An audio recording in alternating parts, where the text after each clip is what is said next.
नमस्कार, मी Pravin Chaudhari, Pune animal liberation या स्वयंसेवी संस्थेचा सदस्य आहे।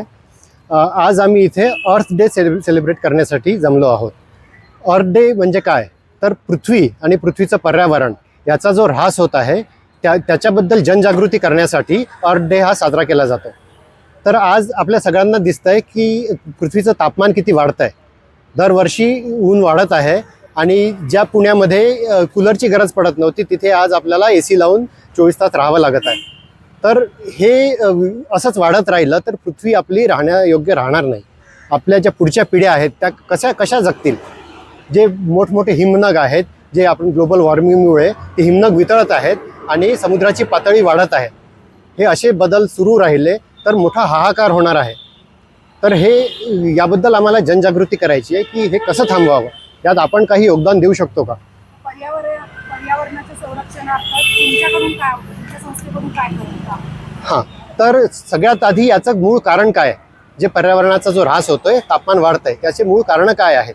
तर आपल्याला दोन कारणं याची सर्वांना माहीत असतात की एकतर प्रदूषण वाढत आहे, की वाहनं वाढले आणि मोठमोठे कारखाने वाढले आहेत, याच्यामुळे प्रदूषण वाढत आहे। आणि दुसरं, या प्रदूषणाला कंट्रोल करण्यासाठी जे वृक्ष असतात तर त्या वृक्षांची पण आपण तोड करतोय, जंगलांची तोड करतोय। या दोन्ही कारणांमुळे हे जगाचं तापमान वाढत आहे।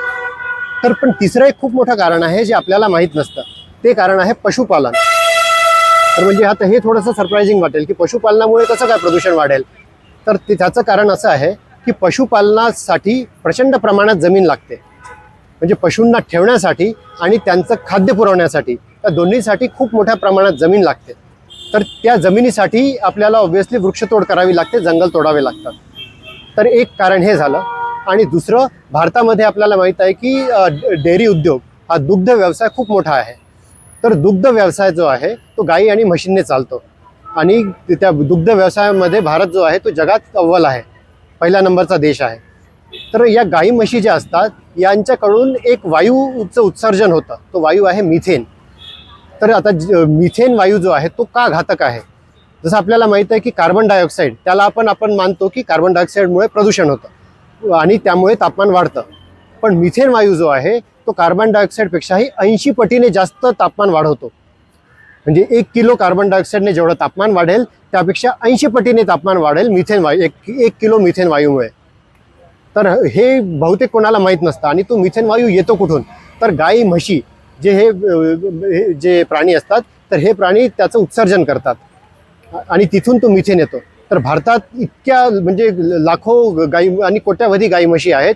तर तुम्ही विचार करा की किती मोठ्या प्रमाणात मिथेन उत्सर्जन होतोय आणि किती तापमान वाढवण्यात ते कारणीभूत ठरत आहे। तर हे झालं कारण। आता पशुपालन करायचंच नाही तर मग ह्या काही म्हशी ज्या आहेत बायोडायव्हर्सिटी कशी राहणार जर यांना नाही पाळलं किंवा यांना जीवन जगू नाही दिलं? हां, तर बघा, गाई म्हशींना मारून टाकायचं असं आमचं स्टँड नाही, ही आमची भूमिका नाही आहे। तर तुम्ही जी बायोडायव्हर्सिटीबद्दल बोललात ते खूप चांगलं आहे। तर कसं आहे की पशुपालनामुळे बायोडायव्हर्सिटी निर्माण नाही झाली तर तिचा ऱ्हास झाला आहे, ती नष्ट झाली आहे। ती कशी? तर जंगलात तुम्ही पाहिलं तर कोणतेही प्राणी जे आहेत त्यांची संख्या खूप कमी असते। आता हरिण आहेत, ते गाई म्हशींसारखेच जे आहेत ते गवत खाणारे किंवा झाडपाला खाणारे प्राणी आहेत। हरिणांची संख्या भारतात किती असेल? 1 लाख 2 लाख हरिण असतील। पण गाई म्हशींची संख्या माहिती आहे किती आहे? 40 कोटी। ती कशी काय झाली? ती नैसर्गिकरित्या नाही झाली। आपल्याला त्यांचं दूध पाहिजे म्हणून कृत्रिमरित्या त्यांचं गर्भधारण करून आपण त्यांची संख्या वाढवलेली आहे। तर कोणत्याही एका प्राण्याची तुम्ही खूप संख्या वाढवणार, जशी की मानवाची इतकी आपण लोकसंख्या वाढवली तर आपल्याला माहीत आहे की त्याने समतोल बिघडत आहे। तसाच कोणत्या पण प्राण्याची संख्या वाढवली तर त्याने पण समतोल बिघडणार आहे। आणि तेच झालंय।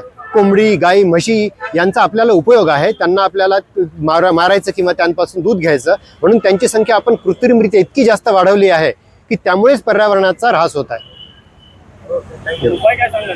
तर यावर उपाय काय आहे की जर आपण यांच्याकडून जे पदार्थ घेतोय ते जर घेणं बंद केलं, म्हणजे आता जर आपण कोंबडी खातोय तर मीठ खाणं बंद केलं, गाई म्हशींपासून दूध येत आहे ते दूध घेणं आपण बंद केलं, तर काय होईल? यांची जी कृत्रिमरित्या संख्या वाढवली गेली आहे ती बंद होईल। म्हणजे हळूहळू त्यांची संख्या कमी होईल आणि पर्यावरणाचा समतोल येईल। आणि मग ते खाल्लं नाही तर मग आपण काय करायचं? तर मानव जो आहे, मानव कसा आहे की माकडांपासून उत्क्रांती होऊन मानव बनलेला आहे। तर जो वनस्पती आधारित आहार आहे तो आपण घेऊ शकतो, तो आपला नैसर्गिक आहार आहे, तो घेऊ शकतो आपण. आणि हे पण खरं आहे की अश्मयुगीन मानव आहे तो पण थोडंसं प्राणी खायचा, मांस खायचा, पण त्यावेळेस त्यांचं पशुपालन करून कृत्रिमरित्या त्यांची संख्या वाढवली नाही जायची. त्यामुळे पर्यावरणावर तसा परिणाम पडत नव्हता जो की आज पडत आहे. आणि आज इतकं कमर्शियल झालेलं आहे की कोणतंही उद्योग केला तर त्या उद्योगामध्ये फक्त प्रॉफिट, नफा हेच एक तुमचं ध्येय राहतं जो पण उद्योग करतोय.